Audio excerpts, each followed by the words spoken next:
Hello, I'm Charlie Worsham, your host for Mississippi on the Map, a podcast brought to you by Visit Mississippi. This podcast explores why Mississippi is the birthplace of America's music. Welcome back, everyone, to Mississippi on the Map. This podcast dives into the influence of Mississippians on American music and culture.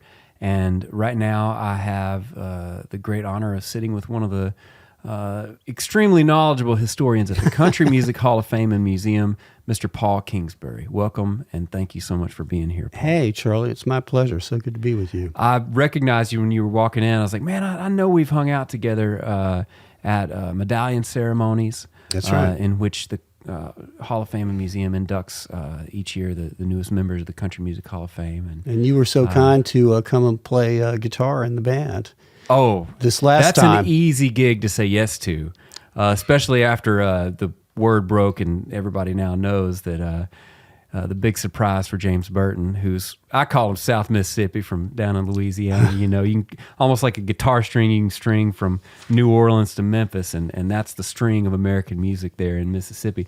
But James Burton, big surprise was Keith Richards. Yeah, he closed the show. It was pretty great. That was pretty great. But certainly admire your work and grateful to get a chance to talk to you today about the place Mississippi holds in the story of country music. And I guess we should start with what I believe people refer to as the Big Bang of country music, which would be the Bristol Sessions in 1927. Yeah, 1927, August 27, in 1927. And Jimmie Rodgers was in on it, right? That's right. I feel like the two big rock stars from those couple days there were the Carter family, first family of country music, and then Jimmie Rodgers, the singing brakeman and the father of country music. Yeah, the funny thing is I'm sure you know, Charlie, is Jimmie Rodgers, he was no big star at that point where he gets recorded. He was playing with a band, the Teneva Ramblers, and they had a big fight right before the session, and Jimmie stomped off and did the session by himself. And, his initial recordings from that, Sleep, Baby Sleep, Soldier's Sweetheart, didn't sell particularly well, but Jimmie was just so cocksure that after the session, he got a train up to New York and basically told Ralph Peer, well, you recorded me once, you need to record me some more. Well, it sounds like he was from Mississippi after all. It sounds like a lot of my friends and cousins back home. We got a good stubborn streak in us, I think, naturally. And, of course, he spent a lot of time in the rail yards of, that's why he got the moniker Singing Brakeman, learning, I guess, what you would call country blues. Yeah. He worked with a lot of the workers that he was right alongside, Black Railroad workers. He heard their songs, he picked up on what they did, and he incorporated it pretty seamlessly into his own unique style. As we know, he had that famous yodel, the blue yodel, which was not really like a Swiss yodel. It was his own thing, and it was bluesy. Yeah, bluesy and twangy make a good combination. And when I think about Jimmie Rodgers, I know that...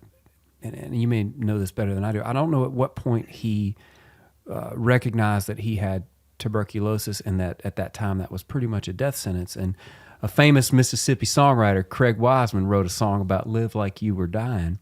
But do you think maybe some of that confidence that he had, or that ability to just grab the bull by the horns in his career, did some of that come from knowing that the clock was ticking? I don't know. He was so... when you read about him, the things that he said, read the biography that his wife Carrie wrote after Jimmie died, it seemed like he was always like the Carter family, looking on the sunny side. He just wouldn't let things get him down. I think he did know that, the clock was ticking and tuberculosis was likely to take him out, because we didn't have any antibiotics then that could cure tuberculosis. But yeah, he worked it really hard. And I was talking earlier about how he went up to New York and told Ralph Peer, who had recorded him at the Bristol Sessions, well, you need to record me again. I've got this song here. And that's when he recorded his first blue yodel, T for Texas, and that was a huge hit. Yeah, it was. And T for Texas would come back around in the 70s, around the outlaw movement. No, that's right, Tom Paul. And so the influence of Jimmie Rodgers spans throughout the generation. I think about his influence on Ernest Tubb. Oh, yeah. Is widely documented. Fast forwarding to the 70s now that I'm thinking about the Outlaws, there's a famous Mississippian from Amite County. He was a professor at Ole Miss. He wrote a book that was really impactful on former President Jimmy Carter called Brother to a Dragonfly. And he was the only guy I've heard who was allowed to talk about God with Waylon Jennings. Of course, I'm talking about Will D. Campbell. One of my favorite artifacts I've ever seen on display at the Country Music Hall of Fame and Museum is the moonshine still that Will D. Campbell had with Tom T. Hall. Can you speak a little bit to that era? People like Will D. Campbell who maybe didn't sing or pick on stage, but who were influential in the scene and in the evolution of this music. Well, I'll take a stab at it, Charlie. I'll say that we talk a lot with the outlaw movement about how those guys, Waylon and Willie and Bobby Bear, managed to seize creative control of their recordings. You know, what songs they would cut, what musicians they would cut with, what studios, all of that. But another part that we don't talk about so much with the Outlaws, you know, we tried to show some aspects of them. We did our exhibit a few years ago that had that still that you saw, is the way that the guys in the Outlaws really, I'd like to say they had wider horizons and more open minds maybe than some earlier generations of country artists. And so they easily made friends with guys like Will Campbell, who was such a force for trying to break down segregation and bring races together. And I would say that the folks in the Outlaws were very mindful of the debt their music owed to African Americans and weren't shy about it. And so, yeah, I think that the still there, which I think both Will and Tom T. Hall used, you know, showed that, you know, they were both hellraisers, but it was all about friendship ultimately. Absolutely. I know Will Campbell marched alongside Dr. King and John Lewis and was at the Lorraine Motel, I think, within hours of Dr. King's assassination. And I remember the medallion ceremony in which Mississippian Marty Stuart was inducted. Connie Smith inducted him, and she mentioned Will. And the word that comes to mind from everything you just said was a reconciler, the spirit of reconciliation. And for as rebellious as the music of the Outlaws feels, there was a sense of reconciliation, I think, there. Yeah. Thinking about other famous artifacts and favorite ones of mine I've seen, Tammy Wynette spent her earliest years in Mississippi. And I remember going through the hall once and looking at an exhibit on her life. And one of the centerpieces was this bowl full of cotton that the plaque said she kept in her foyer throughout her life to remind her where she was from. Can you speak a little bit more to that early season of Tammy Wynette's life and how Mississippi influenced her journey? You know, Tammy said that when she was real young, she even picked cotton. And there was one time where I did a little interview with her, and she said, oh, yeah, as a child, I would be picking cotton and come in from the house, and I would hear Patsy Cline on the radio, and she'd think, you know, someday, Patsy Cline was one of her early favorites, and she'd think, someday I'd like to do that. And boy, she had a lot of drive, if you think about it. Yeah. With, what did she have, 3 or 4 young daughters when she came up to Nashville and, you know, managed to get into Billy Sherrill's office at Epic, and you know, all she had to do was open her mouth with that cry in her voice, and Billy realized, I just got to get some songs to this lady. She's got hits in her. Well, I owe her a particular debt of gratitude because I won Most Beautiful in the Womanless Beauty pageant in Grenada High School in 2004, and my talent was singing Stand By Your Man. Raised a lot of money for the literature department at Grenada High School. I got to ask you, though, when you sang that, had Lyle Lovett already done his version of Stand By Your Man? He may have, but I had not didn't heard know it. So okay, yeah. Maybe I was ripping him off. Because I remember in the 80s when he cut that, everybody was saying, wow, that takes some cojones. I guess so. I need to find Lyle and compare notes.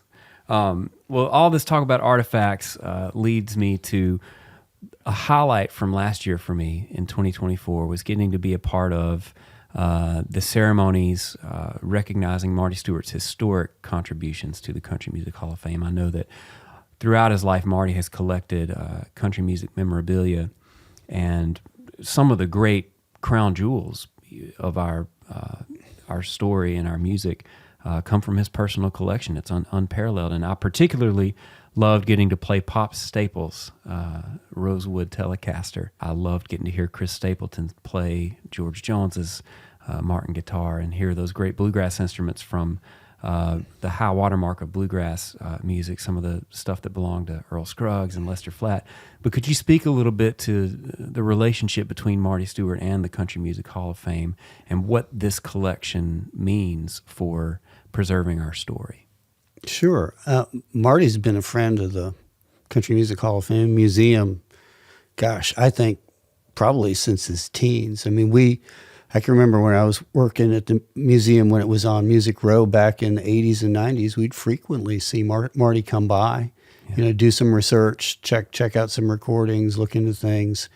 And we knew all along about Marty's spectacular collection because, when we moved into the Doom Museum and opened it in the spring of 2001, one of the major centerpieces of the museum was just a small sampling of Marty's treasures we had on display for a couple of years. And so when we found out that Marty was interested in his collection coming to the museum, we were stunned and, of course, immediately wanted to make that happen because there's something like 22,000 items in his collection. And you talked about some of the famous instruments he has. He has dozens and dozens of costumes, song manuscripts, and we've since we acquired the collection, we've managed to get several of those on display in the museum, and we're continuing as we move through this year, 2025, adding other items from Marty's collection, and so that people can see them because they're pretty stunning. Any particular items that have piqued your interest more than the others that come to mind? Well, I mean, we've got the original manuscript for Help Me Make It Through the Night, which Sammy Smith had the big hit on at first. Chris Christopherson wrote it. It's on Monument Stationery, which was the record label of his publisher, Fred Foster, who's also in the Hall of Fame. Yeah. And I love, we've got from Marty a Charley Pride suit from the 60s and Charlie's Coronado electric guitar, which is a very cool-looking electric guitar. And I know you love Charlie. He's a fellow Mississippian. Yes, I want to talk about Charlie. Before we do, because you mentioned the Numumbrian location, the former home of the Country Music Hall of Fame and Museum, I would visit that version, that incarnation of the hall growing up as a bluegrass kid. And one of my inroads to Nashville was through my banjo teacher, Larry Wallace. I'd go over to Starkville, Mississippi once a week on Wednesday nights and get a banjo lesson from him. But Larry was a 10-year veteran of the king of bluegrass, Jimmy Martin's band. He was a Sonny Mountain boy. And through Larry, I got invited to be at the dedication of, there was sort of a walk of fame, I think, in the lobby there where you get your handprints in. And they honored Jimmy Martin with his own square there. And I remember being there and Marty Stuart being there. And then years later, living in Nashville, I remember hearing stories about that time. And you may or may not be able to confirm this, but going back to Jimmie Rodgers and his influence, I know he was an influence on Merle Haggard, the poet of the common man. And I heard that Merle would sneak into the Hall of Fame back in those days on Numumbrian and ask to sit with Jimmie Rodgers' old guitar and sing old songs. I can tell you that he didn't have to sneak in. So I was there for one of those occasions on a Saturday. Merle got in touch in advance and said, "Hey, I'm in town. I'd love to come by and play, Jimmie Rodgers' Wayman guitar. Would that be okay?" And so a few of us were available in the library in the old building, and I was there watching Merle Haggard. The curator brought out the Jimmie Rodgers' Wayman guitar, and Merle started picking it Jimmie Rodgers style and singing a few songs, and we were in heaven. I mean, that was Yeah, how could you hillbilly not be? heaven right there. Absolutely. And if you've got a moment for it, and you guys may edit this out, I've got a little Jimmy Martin story for you. I'll take a Jimmy Martin story any day. Okay, so I think this is really funny. So there was a writer named Tom Piazza who wrote a really interesting, lengthy profile of Jimmy Martin in the late 90s. From him going to the Opry. Yeah, Jimmy Martin going to the Opry, and Jimmy was a little lit up when he went to the Opry, as sometimes he was. Tom Piazza wrote such a good piece that we got in touch with him and said, we'd like to publish that as a little book, and Tom said, I'm all for it. So we put the book out through our press, the Country Music Foundation Press, and a month or so after the book comes out, I get a phone call from Jimmy Martin. I pick up the phone, and I'm talking to Jimmy, and his voice starts to get louder and louder and louder. And he said, why did you put out that dad blame book? And I said, Jimmy, it's true, right? It's a true story. He said, I know it is, but you didn't have to print it and publish it. Amazing. I'll tell you a flip on that is that about a year later, we put out a greatest hits of Jimmy Martin on our record label. And Jimmy called me back after that, and he said, thank you. It's all forgiven. I love that album. That's great. When I think of Jimmy, too, I think about his connection with Marty Stuart, because one of my favorite records that inspired me from Marty had a song where he featured field recordings of all of Jimmy's hound dogs. And he said, I name them after what country singer they sound like. That's Earl Scruggs over there, and that's little Jimmy Dickens. I just thought that was the coolest thing. And I know Jimmy wasn't from Mississippi, but I was like, that's pretty Mississippi. You might be an honorary Mississippian now.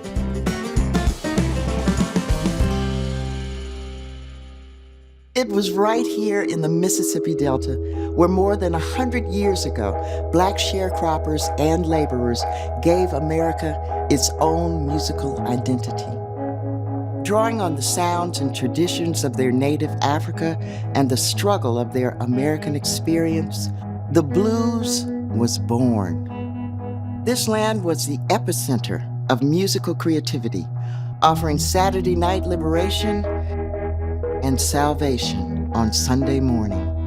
The sounds of Mississippi gave rise to gospel, gave country music its twang, gave R&B its soul, jazz its blue note, and rock and roll its king.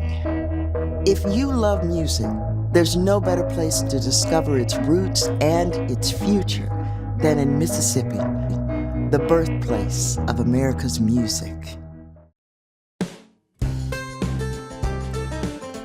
Well, we were going to talk about Charley Pride from Sledge, Mississippi, member of the Country Music Hall of Fame, member of the Grand Ole Opry. You talked about that suit from the 60s, and I think about a landmark album for me, which is Charley Pride in Person, a live album from that time, with just an ace band led by Lloyd Green, who in my heart is a future Country Music Hall of Famer, steel guitar legend.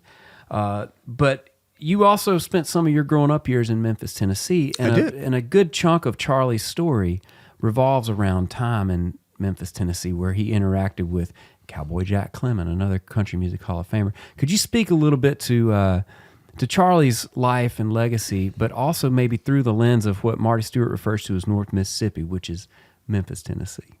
Yeah, well, he was such a talented guy. Obviously, we know of his musical talent because we've heard those records. But he was a talented athlete. And my knowledge of Charley in Memphis is him playing for the Memphis American Negro League baseball team. Yeah. And I'll tell you, one of the proudest photos that I have in my home is a photo that the black photographer Ernest Withers took of Charley Pride on the mound in his baseball uniform, winding up to pitch. Yeah. And so Charley thought, and a lot of people believed he had the kind of arm where he could play in the majors, but at some point he injured it, and he was kind of scuffling around. As you know, he was up in Montana when was Red Savine and I think Red Foley were the two that ran into him and heard him singing in a bar in there and said, "You have the kind of voice that should be on records in Nashville." And how does the story of Jack Clement and the story of Charley Pride, where does that connection get made? Because they both, a common path for creatives out of Mississippi, especially from that time, white and black, but particularly black. You'd go north to Memphis because there was Beale Street and there was Sun Records, there was Stax. And from there, you might continue on to Nashville, you might continue on to Chicago, especially if you were in the blues lane, or you might go to Detroit. From my hometown of Grenada, Mississippi, one of the original Motown musicians, Eddie Willis, a guitar player. I remember getting to meet him and thinking how cool it was to be from the same place as somebody that was playing on all those legendary records. But Cowboy Jack was an engineer, I believe, at Sun. He was. And is that where Cowboy Jack and Charlie first would have crossed paths? I'll be honest that I have never read anything about those two getting together in Memphis. I do know that, by the time Charlie is hitting Nashville, that he gets brought to Jack Clement, and Jack Clement gets to hear him sing and realizes this is somebody who should be recording country music. And it was Jack who managed to put, early demo recordings in front of Chet Atkins and made that deal happen. I'm sure they could have been in Memphis at the same time. I just haven't read those stories of those two having any earlier interaction. Well, tell me a little bit about your time in Memphis and its impact on you. And did you ever cross down into Mississippi and make any trips to visit? I didn't as a kid, but I'll tell you that, if somebody wants to know where they should go in Mississippi, I say you should go to Tupelo and see the house that Elvis Presley grew up in, the shotgun shack that they have preserved to this day. And of course, I think, you were talking earlier about how Marty Stuart talks about Memphis is essentially being like the capital of North Mississippi. And Elvis was a young kid when the family moved up to Memphis, so that Vernon Presley could have better job prospects. Yeah. And Memphis, of course, is where it all happened for Elvis, because he made the first faithful visit to Sun Records, where Sam Phillips was getting a record label started, and Elvis magically, I think, between Marion Geisker and Sam Phillips, connected. Yeah. So this is going to sound like a dumb question between us, because we obviously know, but for someone who maybe doesn't understand, because the world thinks of Elvis as a rock and roller, why is Elvis Presley in the Country Music Hall of Fame? Oh, okay. Yeah, good question. Elvis Presley started as a country artist. The interesting thing about him was he loved country music, big fan of people like Hank Snow, but he also loved rhythm and blues and the blues. And his very first single in summer of 1954, it's "That's All Right, Mama," a blues. Arthur Big Boy Crudup. And then the flip side is "Blue Moon in Kentucky," Bill Monroe. Bill Monroe song. And the earliest charting, both locally in Memphis and nationally, for Elvis was on the country charts. And so he was considered a country artist early. And throughout his career, he recorded songs by country writers, and he always loved country music. And throughout his career, his records would chart in various ways on the country charts. Obviously, he was so big, country couldn't contain him. It's funny to think that I was recently listening to an interview where Waylon Jennings said when he first heard Elvis, he was sure Elvis was a black guy. But then he saw it and he was like, well, he sings black, but there's a country element there too.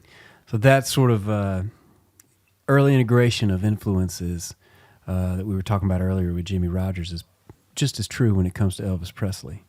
Yeah. And that's a lot of the strength, I think, of American music, whether it is country or pop or rock or jazz or rhythm and blues, is the blendings of those different strands of music make it stronger.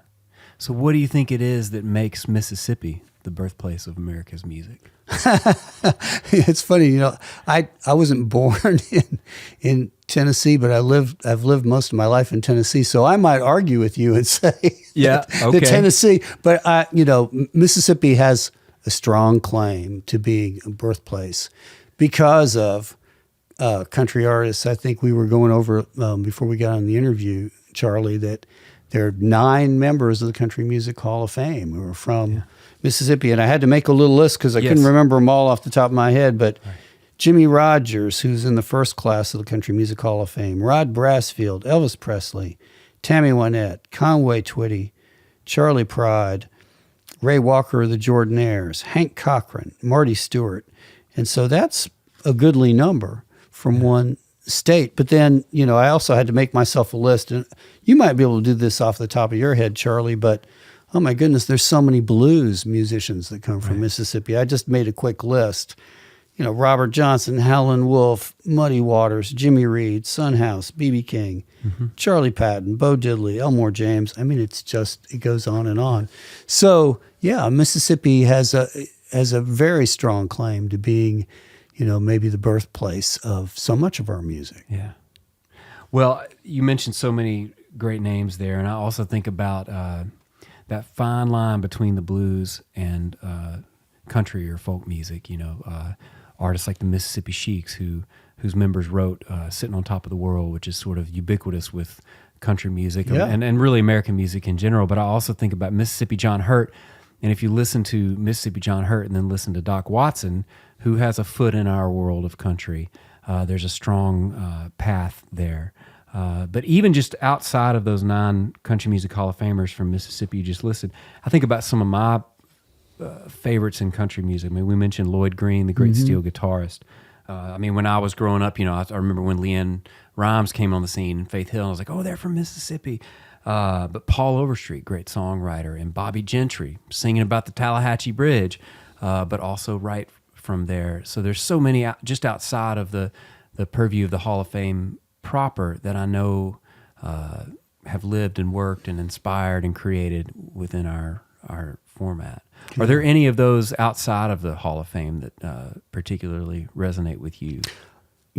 I listen to Bobby Gentry, go back to her from time to time. I'll say this is kind of funny. So I grew up in Memphis.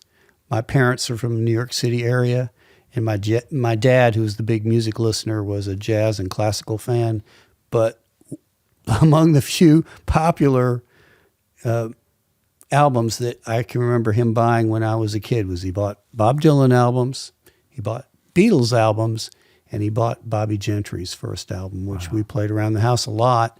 And I like Bobby Gentry enough, I bought that box set that came out of her Capitol Records a few years ago, and it's awesome. It's with Bobby Gentry, it's so interesting when you really look at her career that she was not only a gifted songwriter and singer, but she essentially produced her records. And, she goes from Ode to Billy Joe, her first album, which is brilliant, but then the next one, the Delta Suite, oh my goodness, it's like she decided, well, I'm going to be like Brian Wilson of the Beach Boys, and I'm just going to pull everything out, including the kitchen sink. And it's an amazing album with a lot of black music influence in it, I think. Well, I think, too, was she not out in Las Vegas, kind of across the street at another casino, same time as Elvis? And I think Elvis was a big fan and would sneak in and catch her set. He was a big fan. He even talked about the two of them performing, recording together, and she just always kind of kept him at arm's length. I don't know why. Yeah. She had her own thing going. By the late 60s, early 70s, she had her own BBC TV show, which is pretty stunning. And international. Yeah. You mentioned the Beatles. Beatles cut a song written by Johnny Russell, famous Mississippian and Opry member. Paul, thank you so much for giving me your time. Before you go, I've been asking everybody, and I know you're not from Mississippi, and I know you might have, an opposing case to make with Tennessee, because Tennessee's pretty stout too. Yeah. But we are neighbors, and I'm curious who might be on your Mississippi Mount Rushmore. Got to put Jimmie Rodgers, because I still think he's so cool. And recently I was getting some intermediate guitar lessons from Chris Scruggs, the great Chris Scruggs. Yeah. I said, teach me some Jimmie Rodgers because I just want to play it just like he did. So Jimmie Rodgers, Elvis Presley, love Elvis, love Charley Pride. My fourth, I will put in a blues guy, Robert Johnson, because those 2 sessions of recordings, just him and a guitar, they blow me away every time. I mean, Hellhound Out My Trail. I mean, Stones in My Pathway. Who writes like that? Amazing. Yeah. It is pretty amazing, isn't it? There's so little. He was here for such a short time, and there's such little physical evidence of the time he was here even, and yet, I'm getting ready to take a flight across the pond to the UK and talk to some of the folks at the BBC and talk about the way that, whether you're talking to Eric Clapton or the Stones or Led Zeppelin, you can trace it all the way back to Robert Johnson. And they've all been really vocal about how much they owe to him. Paul, thank you again for being on this podcast, and I can't wait to see you again at the Hall of Fame and Museum and maybe discover a couple new favorite artifacts. All right. Well, just give me a call and we'll walk around and I'll point some stuff out to you. Perfect.